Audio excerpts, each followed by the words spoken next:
Anybody here could be a suspect. Inexplicably, Gino obeyed and lowered his voice to the decibel level of a leaf blower. I call the fat guy wearing mom jeans who's glaring at me. He looks like a pervert. Gino's beneficent mood had clearly reversed course, so Magozzi turned his back on ensuing confrontation and spotted a tall, emaciated woman standing in a corner, observing the proceedings with annoyed hauteur. She was pretty, but everything about her was severe, from the jutting angles of bone to the funereal black dress she wore. Her dark hair was twisted into a tight bun that seemed to stretch taut the pale skin of her face, and there was a spooky lack of life in her stone-colored eyes. He grabbed Gino's arm and redirected him. Let's move on. They approached the woman and got an icy smile. May I help you? Minneapolis Detectives Leo Magozzi and Gino Rolseth. Do you work here? Her eyes widened slightly, and the frost melted just a bit. Yes, I'm Madeline Montgomery, the gallery curator. Were you here last night? Of course, we had a large event, Rotto's opening. She gave Gino a look of subdued malice as he pushed a blow-up of Kelly Ramage's driver's license photo toward her face. Do you recognize this woman? Her eye swept the photograph, but there was no sign of familiarity. Not specifically. What does that mean?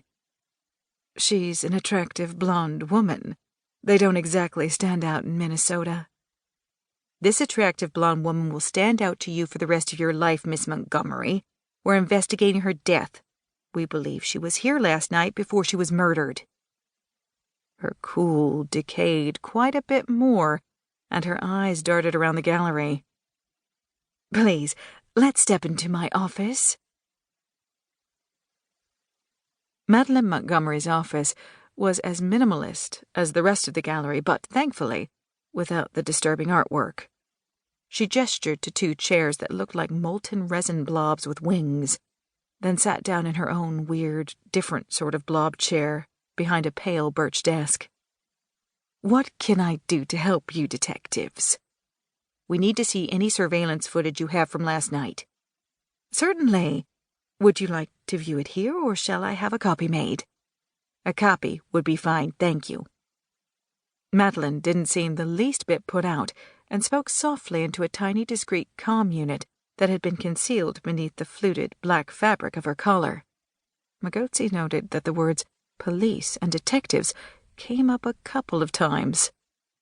Our tech person, Mr. Maurer, will have a copy for you shortly, detectives. Thanks. Gino looked around the unadorned room.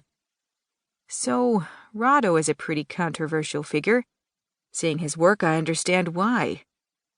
He has his detractors, as you surely noticed on your way into the gallery, but no artist's work is meant to express the literal or obvious, and his intentions certainly aren't to promote violence against women. His work is widely misunderstood. What are his intentions?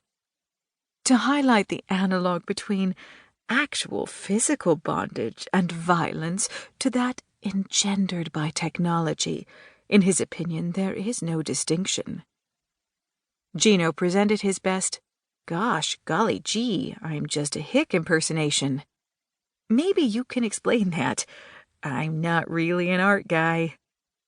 She smiled back, and not in an entirely patronizing way. Aren't we all enslaved by our devices to one degree or another? I certainly am. Rotto's point is that willingly relinquishing control is dangerous under any circumstances, and technology is supremely seductive in that way because it seems harmless at first. It's a clever deception. But look at all the acts of violence, all the death that has been caused by the preeminence of technology in our lives, from cyberbullying to terror recruitment to normalizing violence of all kinds. His art isn't meant to incite, it's meant to illuminate one of the greatest challenges of our time.